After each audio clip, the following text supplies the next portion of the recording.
I'm John Hudak. I'm a senior fellow in governance studies at Brookings. I'm an expert on the American presidency and the bureaucracy. 3 times in American history, a president faced the serious reality of impeachment or was impeached. Andrew Johnson was impeached, Bill Clinton was impeached, and before his resignation, Richard Nixon was seriously facing impeachment. In 2 of those cases, for Johnson and for Clinton, the impeachment was politically motivated. And so the question becomes, under what circumstances does a Congress controlled by one party impeach the president of the same party?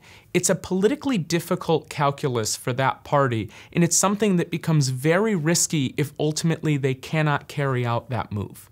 Impeaching a president of your own party is risky because members of Congress who are Republicans trying to impeach a Republican president depend on many members of the same political base for their support.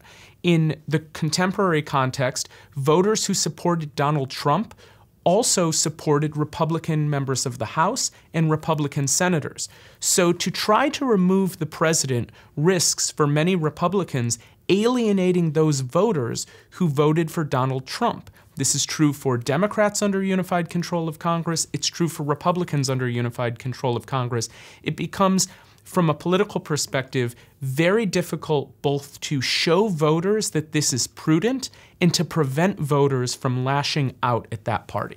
Under unified government, if there is an intention to impeach and remove a president, the majority party in Congress has to weigh 2 things.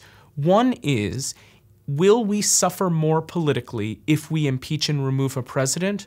Or will we suffer more if we allow that president to remain in office and continue to damage the party or the country? That is a very difficult calculus for a lot of members of Congress, and it's something that has to be thought deeply by leadership and by every member of the rank and file before those proceedings begin.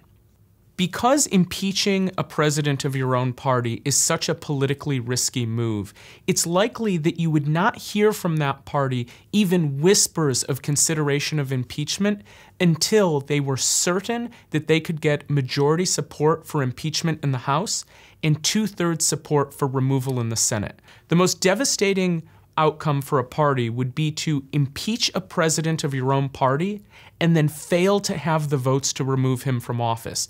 That would make sure that those voters who supported that president lash out against the party, and that the president himself would then lash out against the party in Congress.